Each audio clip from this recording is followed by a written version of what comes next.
بسم اللہ الرحمن الرحیم۔ السلام علیکم۔ غامدی صاحب کے ساتھ ہفتہ وار سوال و جواب کی براہ راست نشست کو لے کر پھر ڈیلی سے امریکہ غامدی سینٹر سے حاضر خدمت ہے۔ آغاز کرتے ہیں آپ سے دعوت دین اور اس کا طریقہ کار، جز میں ایک چیز کی تنقید آپ سے کروا رہے ہیں اور یہ جاننے کی کوشش کر رہے ہیں کہ غامدی صاحب کے پورے فکری پیراڈائم میں اس معاملے کو کیسے دیکھا جاتا ہے۔ آپ کا مضمون، ہماری دعوت، ایک نقطہ اس کا زیر بحث ہے۔ میں چاہتا ہوں سلسلہ گفتگو کو آگے بڑھاؤں، 13ویں نشست ہے اس گفتگو کی۔ یہ بتائیے کہ غامدی صاحب، اس کے بعد آپ نے اپنا ایک رول متعین کیا دین کے عالم کی حیثیت سے اور عملی طور پر قرآن مجید کے اسی حکم کی تعمیل میں کام کا آغاز کیا کہ تفقہ فی الدین پیدا کیا جائے اور پھر قوم میں جا کر کام کیا جائے۔ پہلا نقطہ جو میں چاہتا ہوں، جب غام صاحب نے کام کا آغاز کیا تو اپنے کام کا ایک نقشہ بنایا جو ان کے رسالے اشراق کے سر ورق شائع بھی ہوتا ہے، اس کے بھی ایک نقطے کو میں آپ سے جاننا چاہوں گا اور یہ بھی سمجھنا چاہتا ہوں کہ جب دین کے علماء عملی کام کرتے ہیں تو وہ کن کن پہلوؤں سے ہونا چاہیے۔ ہمارے یہاں اس معاملے میں بہت کنفیوژن ہے۔ سب سے پہلا سوال غام صاحب آج آپ کی خدمت میں یہ ہے، ادارہ بنایا آپ نے، قرآن کی جو ہدایت ہم نے جانی تھی اس میں تو یہ تھا کہ علماء تفقہ پیدا کریں اور قوم میں جا کر کام کریں۔ یہ ادارہ بنانا، بنا کر کام کرنا، منظم طریقے سے کام کرنا، یہ بھی کیا کسی نس کا تقاضا ہے، عقلی تقاضا ہے، حکمت عملی ہے، تدبیر ہے؟ اس کا دائرہ کیا ہے؟ اس سے پہلے جو کچھ ہم نے عرض کیا وہ اللہ تعالیٰ کی ہدایت کا بیان تھا۔ وہ پروردگار ہے جس نے اپنا دین بھیجا ہے، وہی بتائے گا کہ اس دین کی دعوت کیسے پیش کرنی ہے، کن کن سطحوں پر پیش کرنی ہے، کس کی کیا ذمہ داری ہے۔ بہت تفصیل کے ساتھ ہم نے اس کی وضاحت کی۔ یہ بتایا کہ فرد کی ذمہ داری کے حدود کیا ہیں۔ مسلمانوں کا اگر کوئی نظم اجتماعی وجود میں آ جائے، جس کو جدید دور میں ہم ریاست یا حکومت کہتے ہیں، تو اس کی کیا ذمہ داری ہے۔ مسلمانوں کو اللہ تعالیٰ نے آخری پیغمبر کے ذریعے سے جزیرہ نما عرب دیا ہے اور اس کے بارے میں یہ قانون بتا دیا ہے کہ یہ بنی اسماعیل کی سرزمین ہے، وہ یہاں رہیں گے۔ ایمان والوں کے لیے اس کے دروازے کھلے ہوئے ہیں، لیکن یہ ہمیشہ کے لیے اہل کفر کے لیے بند کر دی گئی ہے۔ یعنی وہ آئیں، دعوت سنیں، وہ ہمارے ان مقامات کو دیکھیں جہاں اللہ تعالیٰ کی رحمتیں نازل ہوتی ہیں، لیکن وہ اس کے مستقل باشندے نہیں بن سکتے۔ اس طرح گویا یہ پورا کا پورا جزیرہ ایک مسجد ہے اور بنی اسماعیل کی حیثیت یہ ہے کہ وہ اس کے متولی کے طور پر پورے عالم کے سامنے اللہ کے دین کی گواہی دیں گے۔ اسی طریقے سے علماء کی ذمہ داری بتائی گئی۔ علماء کی ذمہ داری ہے جس کے تحت اس امت میں ہمیشہ سے کام ہو رہے ہیں۔ یعنی باقی لوگ بھی اپنی ذمہ داریاں ادا کر رہے ہیں جس حد تک اس کا فہم ان کو حاصل ہے، لیکن زیادہ تر علماء یہ کام کرتے رہے ہیں۔ علماء کی ذمہ داری کی آیت ہم نے موضوع بنائی۔ میں نے عرض کیا کہ یہ ذمہ داری سورہ توبہ کے آخر میں بیان ہوئی۔ اب رسالت مآب صلی اللہ علیہ وسلم دنیا سے رخصت ہو رہے تھے، اس لیے ضروری تھا کہ آگے کیا اہتمام ہے وہ واضح کر دیا جائے۔ اس میں دو باتیں کہی گئیں۔ ایک تو یہ کہ لوگ صادقین کی مائیت اختیار کریں، اچھی صحبت تلاش کریں اور جہاں پر اللہ کے بندے اللہ کے سچے علم کے ساتھ اور اس پر سچے ایمان کے ساتھ زندگی بسر کرتے ہوں، ان کے درمیان رہنے کی صحیح کریں۔ یہ کوشش کریں کہ اسی طرح کی صحبت ان کو میسر ہو اور ہر بستی میں دو چار لوگ یہ طے کریں کہ وہ دین کے عالم بنیں گے۔ اس کے لیے تفقہ فی الدین کی تعبیر قرآن نے اختیار کی، وہ دین کی بصیرت پیدا کریں، اور جب دین کی بصیرت پیدا کریں تو اپنی قوم کو خبردار کریں۔ یہاں تک یہ سارا بیان نصوص کا بیان ہے، یعنی اللہ تعالیٰ کی ہدایت کیا ہے، انہوں نے خود کیا بیان فرمایا ہے۔ اسی ذیل میں ہم نے یہ بھی بتا دیا کہ اس پوری دعوت کی حکمت عملی، خواہ یہ کسی سطح پر پیش کی جا رہی ہو، وہ بھی اللہ تعالیٰ نے خود بیان کر دی ہے، اور وہ اصولی حکمت عملی ہے۔ اس میں خاص طور پر وہ آیت زیر بحث آئی کہ ادعو الی سبیل ربک بالحکمۃ والموعظۃ الحسنہ وجادلہم باللتی ہی احسن۔ نصوص کی بحث کے اس طرح پایہ تکمیل کو پہنچ جانے کے بعد اب کسی بھی عالم کو یا دین کے کسی طالب علم کو اگر کوئی خدمت کرنی ہے تو کام تو طے ہے، یعنی اس نے دین کو سمجھنا ہے جس طرح کے سمجھنے کا حق ہے اور لوگوں کو خبردار کرنا ہے۔ لوگوں کو خبردار کرنے کے بارے میں بھی دوسری جگہوں پر قرآن نے واضح کر دیا ہے کہ جو نہیں مانتے ان کے لیے اللہ کی کتاب کے ذریعے سے انذار ہوگا، یعنی انذار پیغمبر بھی کرے گا تو اللہ کی کتاب کے ذریعے سے۔ قرآن کو اللہ تعالیٰ نے کتاب ہدایت کے ساتھ ایک انذار کی کتاب بنا دیا ہے، یہ خود نذیر ہے، اس کو پیش کرنا ہے۔ تو میں نے کئی مرتبہ عرض کیا ہے کہ غیر مسلموں کے باب میں ہماری ذمہ داری صرف یہ ہے کہ ہم اللہ کی کتاب کا تعارف کرا دیں، کتاب ان کو پہنچا دیں۔ وہ سب چونکہ عربی زبان سے واقف نہیں ہوتے تو اس لیے اس کے تراجم کریں، وہ سنانے کے لیے تیار کی جا سکے تو کریں، پڑھنے کے لیے تیار کی جا سکے تو کریں، اور پھر اس کو ان کی خدمت میں پیش کر دیں۔ باقی کام اللہ کی کتاب کرے گی۔ غیر مسلموں کے لیے دعوت تبلیغ کے کسی اور طریقے کو قرآن پسند نہیں کرتا، یہی طریقہ ہے اس کا۔ جو لوگ مسلمان ہیں یعنی مان چکے ہیں اللہ کی کتاب کو، اللہ کی کتاب سمجھتے ہیں، ان کے لیے ظاہر ہے کہ گوناگوں پہلوؤں سے تعلیم تربیت کی ضرورت ہوتی ہے۔ انہیں دین سکھانا ہے، یعنی ان کے ہاں بدعات آ جائیں گی، دینی شعور مردہ ہو جائے گا، تو دین کا احیاء، دین کی تجدید، دین کے حقائق کی ان کے لیے وضاحت، اسی طرح سے ان کے ذہنوں میں اگر کوئی اشکالات سوالات ہیں تو ان کا جواب دینا، تو اس کو اگر آپ نام دینا چاہیں تو گویا یہ تعلیم تربیت کا کام ہے بنیادی طور پر۔ مسلمانوں کے اندر یہی کام ہر عالم کرتا رہا ہے۔ اگر آپ ایک نگاہ ڈال کے دیکھیں تو ہماری پوری تاریخ میں جتنے بڑے علماء پیدا ہوئے ہیں وہ سب کے سب یہی کرتے رہے ہیں، یعنی انہوں نے لوگوں کو دین کی بات بتائی ہے، اس کی طرف متوجہ کیا ہے۔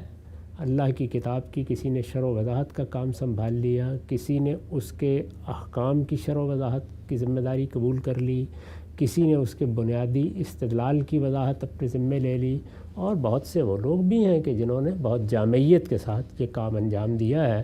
گویا غیر مسلموں کے لیے اللہ کی ہدایت یہ ہے کہ ان تک اللہ کی کتاب پہنچا دی جائے، اور مسلمانوں کے لیے اللہ کی ہدایت یہ ہے کہ ان کی تعلیم کا بندوبست کیا جائے، اہتمام کیا جائے، ان کے سوالوں کے جواب دیے جائیں، انہیں اللہ کی کتاب سے وابستہ کیا جائے تاکہ ان کو سچا اطمینان قلب حاصل ہو اور وہ ایمان اور عمل صالح کی زندگی بسر کرنے کے قابل ہو جائے۔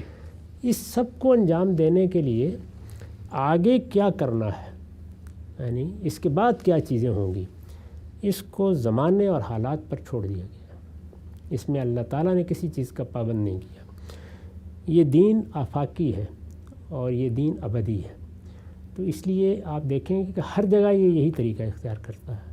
یعنی جب معاملہ سماجی، سیاسی، معاشی چیزوں کا پیدا ہو جاتا ہے تو پھر اس کو زمانے اور حالات پر چھوڑ دیا جاتا ہے، یعنی اس میں منازل متعین ہو جاتی ہیں، اہداف طے ہو جاتے ہیں اور بنیادی حقیقت واضح کر دی جاتی ہے۔ اس کے بعد آپ کیا لائے عمل اختیار کریں گے، کیا طریقے اختیار کریں گے، وہ زمانہ پیدا کرے گا، اختیار کر لیے جائیں گے۔ چنانچہ دونوں راستے کھلے ہوئے ہیں، یعنی کوئی شخص یہ فیصلہ کرتا ہے کہ میں بس تنہا جو مجھے اللہ نے قوت دی ہے میں یہ کام کرتا رہوں گا۔ بہت سے اہل علم ہیں جنہوں نے ہماری تاریخ میں یہی طریقہ اختیار کیا۔ وہ لکھ سکتے تھے، انہوں نے لکھا، وہ بول سکتے تھے، بولتے رہے۔ ان کو جہاں موقع ملا انہوں نے اپنی بات زبان سے، قلم سے لوگوں تک پہنچانے کی صحیح کی۔ اگر چند طالب علم مل گئے تو ہو سکتا ہے کسی درخت کے نیچے بیٹھ کے ہی وہ ان کو پڑھاتے رہے ہوں۔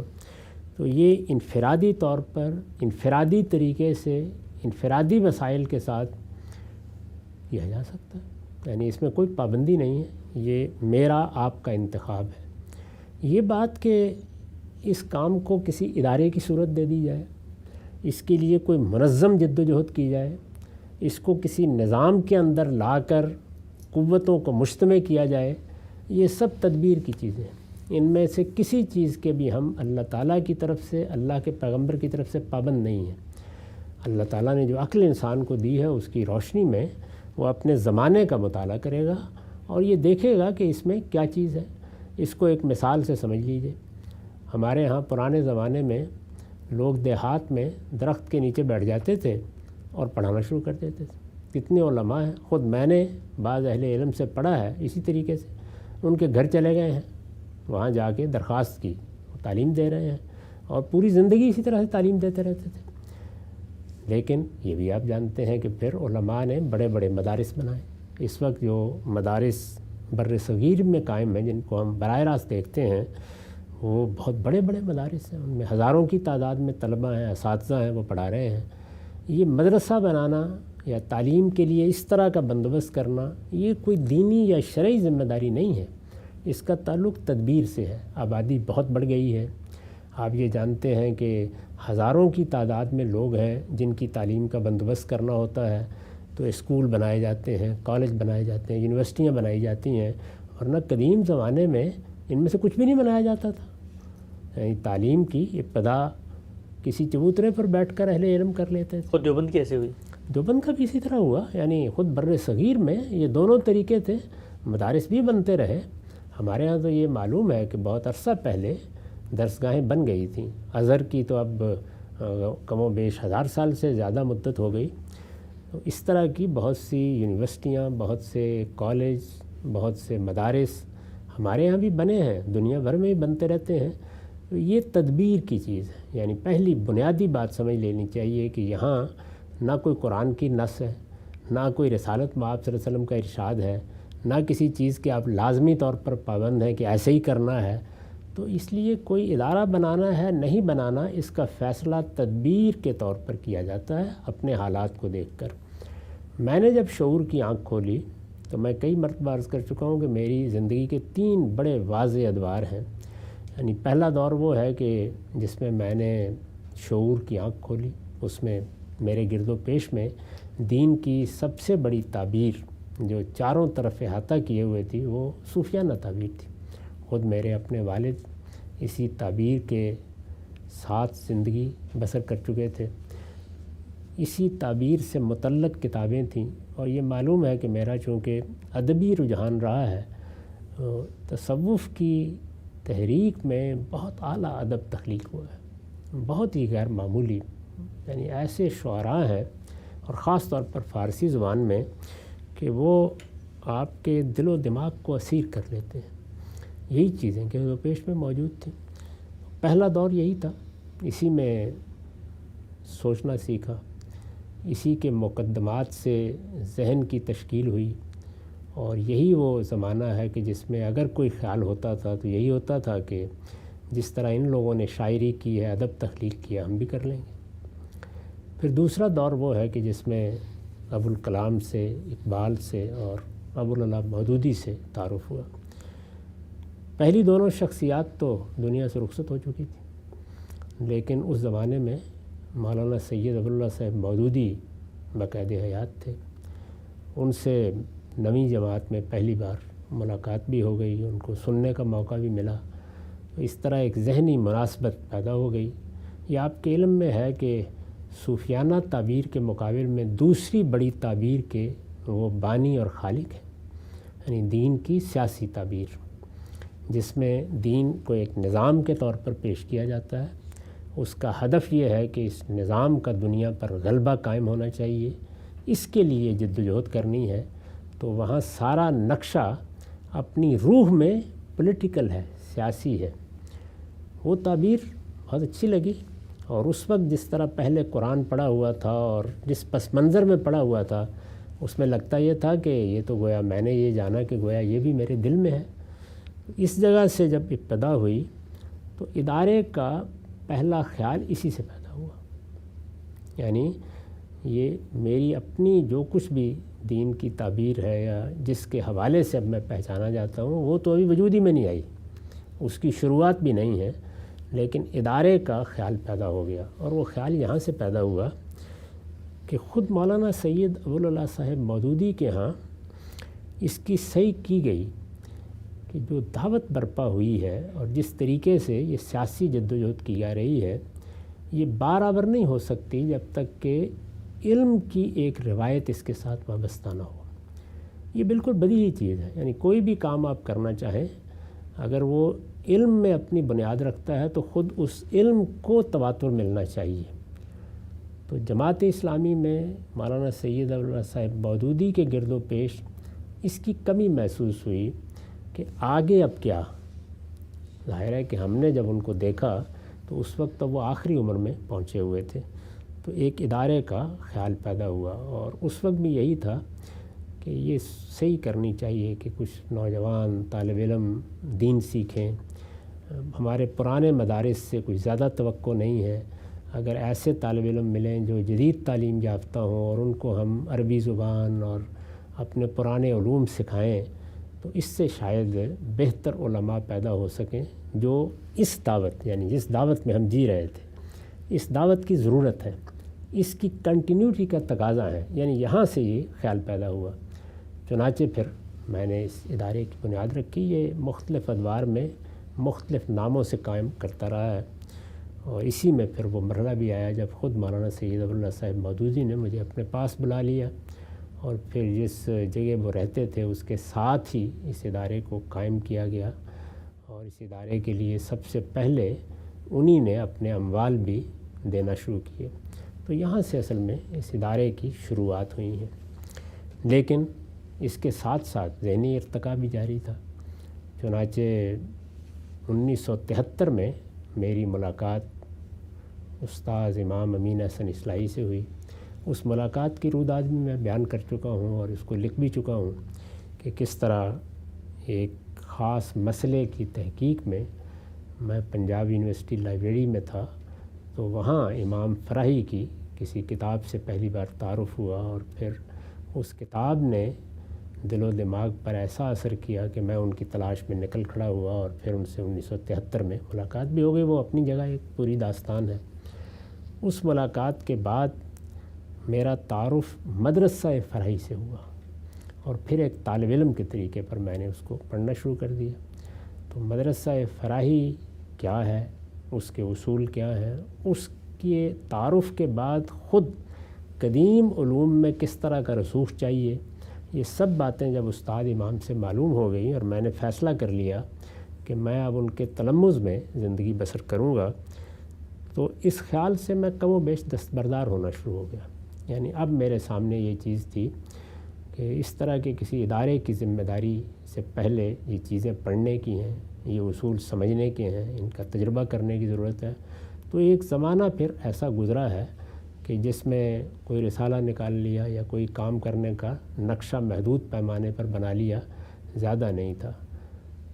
پھر بتدریج اس فکر میں بھی پختگی آتی چلی گئی، اور یہ خیال بھی پختہ تر ہوتا چلا گیا کہ اگر فی الواقع یہ ایک صحیح فکر ہے تو اس فکر کی بنیاد پر علمی کام کرنے کے لیے یا لوگوں کو تیار کرنے کے لیے یا اسی طریقے سے اگر کوئی دعوت برپا ہونی ہے تو اس کے لیے اگر کوئی اقدام کرنا ہے تو یہ تنہا کرنے کا کام نہیں ہے، اس کے لیے کوئی ادارہ بنانا ہوگا لازماً۔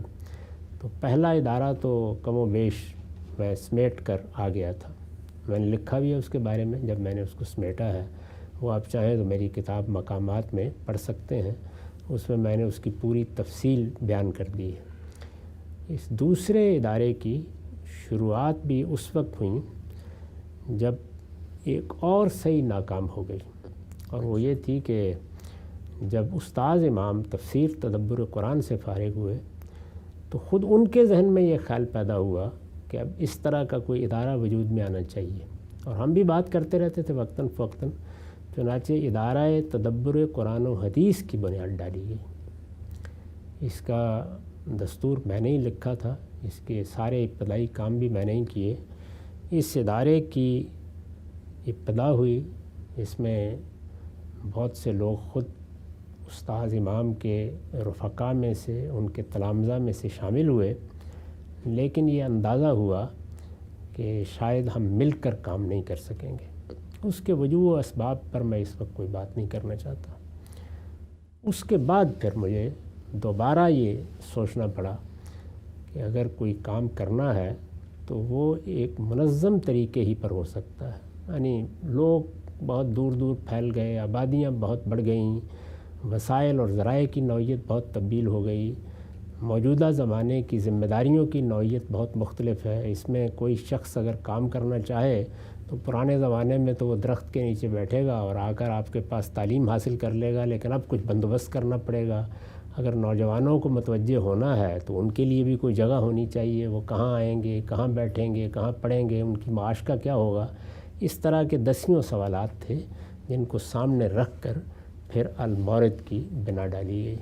یہ جس تعارف کا آپ نے حوالہ دیا ہے وہ المورد کا تعارف ہے، اور مجھے تاریخیں بہت یاد تو نہیں رہتی، لیکن غالباً 1983 میں پھر استاذ امامی نے اس کا افتتاح کیا اور ایک بڑی تقریب میں لاہور میں اس ادارے کی شروعات ہوئی. ٹھیک ہے، ہم سب المورد کی آپ نے بنیاد رکھی، 1983 کا سال آپ بیان کر رہے ہیں، اور ایک پورے کے پورے پس منظر کے اندر تغیر کے بعد، تبدیلی کے بعد، اور فکر اور سوچ کے اندر بھی ایک تبدیلی آئی، جس کے نتیجے میں آپ یہاں پر پہنچے. جماعت اور ادارے میں کیا فرق ہوتا ہے؟ جس ادارے کی ہم سب نے بنیاد رکھی، اس لفظ کا مطلب کیا ہے، اور اس کے اغراض و مقاصد، مشن، ویژن، آبجیکٹو کیا تھے، اور کام کا وہ کیا نقشہ بنتا ہے جو ایک عالم نے موجودہ دور کی حرکیات کو سامنے رکھ کے متعین کیا. سب چیزیں جانیں گے. وقت یہاں پہ ختم ہوتا ہے. دوبارہ حاضر خدمت ہوں گے. اب تک آپ کو